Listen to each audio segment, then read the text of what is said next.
La hipertensión arterial es una de las enfermedades más frecuentes y una de las más peligrosas. En el día de hoy, en Diario de Salud y Club de la Salud TV, conoceremos cómo detectarla a tiempo y por qué es conocida como el enemigo silencioso. Y para ello estaremos conversando con la doctora Isaura Villa, quien es médico internista e intensivista del Hospital Especializado de Medicina Avanzada EMA. Doctora, bienvenida y gracias por estar con nosotros. Muchas gracias, un placer estar aquí con ustedes compartiendo información para la población. Doctora, ¿por qué la hipertensión es conocida como el enemigo silencioso? Se habla de que es una enfermedad silenciosa, puesto que la misma no manifiesta síntomas. Se va desarrollando durante meses, incluso años, sin presentar síntomas, y ya cuando el paciente viene a manifestar una expresión de la misma es porque está presentado daños a órganos diana. Dígase, puede presentar alteración a nivel del cerebro, que se puede expresar como un accidente cerebrovascular, Ok.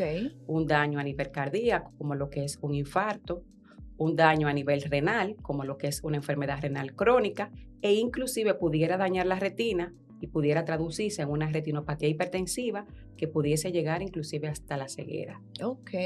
Cuando la hipertensión está en estos niveles peligrosamente altos, usted dice que no manifiesta síntomas, pero puede haber casos, por ejemplo, de cefaleas o algunos otros síntomas o manifestaciones que pudiera indicar que algo no está bien. Sí, el paciente pudiera presentar mareos, pudiera presentar visión borrosa, pudiera presentar dificultad respiratoria, sentirse fatigado, cansado. Y como te decía, eso es algo que va a pasar con el transcurso del tiempo porque la hipertensión no va a manifestar nada y Ujú. es lo que hace que los pacientes se confíen. Sí, claro, claro. Doctora, ¿qué tan frecuente es la hipertensión aquí en nuestro país, según los casos que obviamente usted recibe? Te puedo decir, de 5 pacientes que yo veo en un día, 4 tienen hipertensión de nuevo. Wow, O sea, es una cifra muy alta. claro. Te pudiera inclusive contar que hace poco se hizo un operativo médico Ujú. del SNS y yo vi 112 pacientes y de 112 pacientes habían 96 que no eran conocidos hipertensos, que cuando se tomaron las cifras tensionales estaban elevadas, Wow, lo cual es alarmante claro. porque como es una enfermedad silenciosa y la Ujú. gente no siente nada y cree sentirse sano, esa enfermedad se va desarrollando y ya cuando el paciente acude al médico porque siente alguna molestia o inquietud de la que antes citamos, ya el paciente tiene una complicación y lastimosamente ya el pronóstico ya empeora. Sí, claro. ¿A qué usted cree que se debe, doctora, esta falta de conocimiento con relación a la hipertensión? De que muchas personas, por ejemplo, no acuden a sus chequeos médicos y vamos a decir, siempre se da como por sentado esta enfermedad que es bastante peligrosa. Mira, la gente no le gusta tener como un seguimiento constante de medicación. La gente tiene miedo a eso, tiene miedo al mismo diagnóstico. A veces por la falta de tiempo la gente no acude a hacerse los chequeos regulares de la presión. Muchas veces pasa que cuando ya son diagnosticados y entienden que se sienten bien, se consideran sanos y abandonan el tratamiento, que es una condición muy importante en nuestro país, y por el desconocimiento. Ok. ¿Cuáles son las personas que tienen mayor riesgo de sufrir de hipertensión? Los pacientes que son sedentarios, los pacientes que tienen una alimentación inadecuada, que es alta en sodio, Ok. que a base de grasas, que comen muchos dulces, aquellos pacientes que no duermen adecuadamente, los pacientes que no tienen un control glicémico adecuado, que están en sobrepeso, los pacientes que tienen antecedentes hereditarios y familiares es un factor importante. Sí, Y claro. esas son condiciones que predisponen a un paciente cualquiera a debutar como hipertenso. ¿Es posible, doctora, sentirse completamente bien o saludable y aún así padecer de hipertensión? Sí, es totalmente posible. Inclusive esa es la razón principal por la cual la hipertensión, como usted la denominó al principio, se considera una enfermedad silenciosa, porque esta no manifiesta síntomas. Sí, claro. Ya cuando viene a presentarlo es porque el paciente ya tiene una condición o una complicación derivada de esta. Ok. ¿Se ha dado caso, doctora, de pacientes que, por ejemplo, eh, están en un tratamiento para la hipertensión, pero este tratamiento puede provocarle, vamos a decir, arritmias o puede provocarle efectos secundarios y surge la necesidad entonces de cambiarlo. Sí, hay medicamentos, como todos, los medicamentos son drogas Sí, que claro. tienen efectos adversos. Ujú. Por eso te comentaba al principio que hay que hacer análisis de laboratorio para ver que todas las partes del cuerpo estén en orden Sí, para que el claro. medicamento que tú vayas a utilizar no repercuta ahí. Ujú. Entonces, se monitorean esos laboratorios de que se mantengan en control y si hay un efecto adverso derivado de esto, porque cada antihipertensivo, cada familia de antihipertensivos tiene sus efectos adversos que se esperan. Uno valora cuál antihipertensivo uno utilizó y si esa es una de los efectos adversos que este antihipertensivo presenta, entonces uno hace un cambio de la terapia. Ok. Pero sí, eso es algo que pudiera pasar. Ok. Se da mucho el caso, doctora, también, de que, por ejemplo, hay pacientes que están bajo tratamiento para la hipertensión y cuando comienzan a sentirse bien, abandonan el tratamiento. Y no solamente esto se da en la hipertensión, se da en el caso de muchas otras condiciones y enfermedades. ¿Qué tan grave puede ser esto en el caso de la hipertensión? La hipertensión no da síntomas y el paciente se siente que todo va bien, esa enfermedad se va desarrollando internamente. Internamente ese desarrollo va produciendo daño microvascular y va produciendo daño cerebral, daño en la retina, Sí, claro. daño en el corazón Ujú. y daño en el riñón. Ujú. Y ahí es que viene la parte que dice, pero yo no sufría del riñón, pero usted sufría de Sí. la presión, no se controló la presión y hoy por hoy la hipertensión y la diabetes son la causa principal de enfermedad renal. Sí, claro. Doctora, hay una tendencia en cuanto a los jóvenes de que se están viendo enfermedades o condiciones en esta población que antes no se veían. Esto pasa igual con la hipertensión. Se está viendo cada vez más una población más joven sufrir de hipertensión. Claro que sí. Es alarmante el hecho de que los jóvenes tienen tanta predisposición hoy día de ser hipertensos como aquellas personas de edad avanzada que uno esperaba. Y eso se debe a los malos hábitos.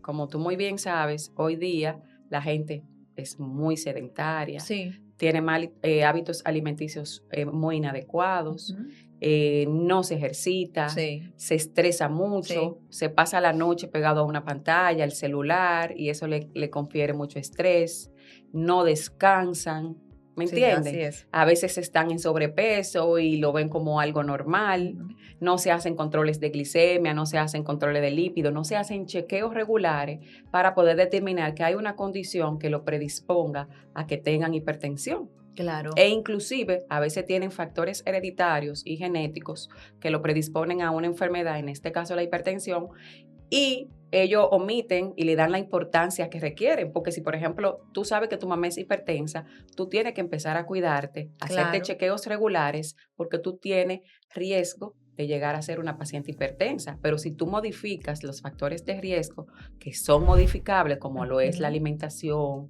como lo es el control glicémico, como es el control de los lípidos, tú pudieras evitar o prevenir llegar a tener una hipertensión o en caso de que debutara como hipertensa, que el diagnóstico se haga en una etapa temprana y por ende se evitarían complicaciones. Ok.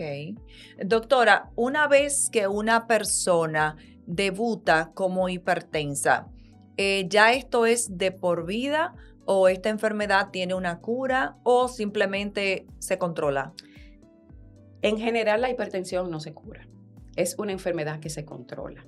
Ok. La gente, como suele decir que se siente bien, cuando ya tiene cierto tiempo tomando la medicación, se Sí. cansa y como no tiene síntomas, abandona el tratamiento.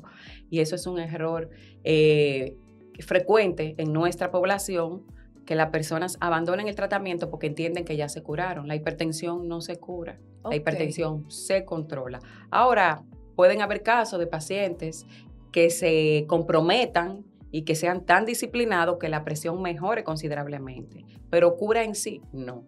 O sea, puede que una persona mejore su hipertensión arterial cambiando drásticamente su estilo de vida, su alimentación, haciendo ejercicio, o sea, mejorando su estilo de vida y que no se vea en la necesidad de depender tanto de los medicamentos. Sí, eso puede pasar porque, como te decía, los hábitos de vida son el factor más importante para una vida saludable. Excelente, claro. Y gracias a eso, la American Heart Association habló acerca de lo que son las medidas esenciales para evitar o prevenir lo que son las enfermedades cardiovasculares. Y ahí ellos citaban, en primer lugar, tomarse la presión y mantener una presión adecuada. Ok, Un control glicémico. excelente. Dormir entre 7 a 9 horas al día, ¿verdad? Sí, sí, claro. Un ejercicio que aproximadamente tú cumplas 150 minutos por semana. Excelente. Una dieta adecuada, baja en sal, evitando los dulces, evitando las grasas. Y bajar el estrés, Y imagino, no, y ¿verdad? el estrés, que tú sabes que es el enemigo de todo, Sí, porque el claro. estrés repercute en todo. Sí. Entonces, esas son condiciones que si tú modificas, tú reduces drásticamente lo que son las posibilidades de tú debutar más adelante con lo que son enfermedades cardiovasculares. Ok. ¿Debe existir entonces, doctora, una rutina de cada persona de tomarse la presión arterial o no simplemente la presión arterial, sino hacerse un chequeo a nivel general? Yo entiendo que toda persona que se considere sana debe asistir a un chequeo médico, aunque sea 2 veces al año. Ok. Doctora, ¿cuáles otras medidas puede una persona ya tomar en cuenta para tratar de prevenir la hipertensión arterial? O sea, básicamente ejercitarse, la alimentación, evitar el sedentarismo, evitar el cigarrillo, limitar el consumo de alcohol, dormir adecuadamente, que eso la gente lo menosprecia, pero dormir es una parte importante. Trabajar la obesidad en caso de que sea un paciente que esté en sobrepeso. Bien. Sí, claro. Y mantener chequeos rutinarios de lo que son la presión arterial, control glicémico y control de lípidos. Ok. Si un paciente hace esos hábitos como parte de su vida, es muy difícil que llegue a debutar con una enfermedad. Puede pasar porque tú sabes que hay condiciones familiares, genéticas, que predisponen a un paciente, a pesar de cuidarse, a tener una enfermedad, pero es muy difícil. Sí, es muy difícil. Así es. Doctora, ¿a partir de qué edad deberían las personas comenzar a prestar más atención a su salud? Bueno, en el tema de el asistir, vamos a decir, todos los años a un chequeo médico preventivo. A partir de los 18 años se considera que todo paciente debe acudir a una consulta anual, hacerse un chequeo regular en caso de que no sufra de ninguna enfermedad. Ok, excelente. Un mensaje final, doctora, para aquellas personas que nos están viendo y bueno, que muchas veces ignoran la necesidad de tener que hacerse los chequeos anuales porque se consideran sanas y también para aquellas personas que quizás en este momento están ya padeciendo hipertensión arterial. Decirle a la población que sentirse bien no necesariamente significa estar sano. Las enfermedades suelen ser silenciosas y sobre todo la hipertensión es una enfermedad que no da síntomas y que cuando suele presentar los síntomas ya la enfermedad puede estar en una etapa avanzada. Hagamos de los chequeos rutinarios de salud un hábito. Nuestro cuerpo es nuestro templo y en realidad todo lo que hacemos depende de nuestro cuerpo. Entonces debemos cuidarlo regularmente con un hábito. Así es, doctora, muchísimas gracias por haber estado con nosotros aquí compartiendo tantas informaciones valiosas y sobre todo de este tema que muchas veces lo damos por sentado, pero que es tan vital e importante. ¿Dónde las personas pueden consultar con usted? Yo me encuentro disponible aquí en Santiago, en el EMA, en horario de la mañana y de la tarde. Excelente. A sus órdenes. Excelente, doctora. Muchísimas gracias por haber estado con nosotros. A ustedes también gracias por la sintonía y será hasta una próxima entrega de Diario de Salud y Club de la Salud TV.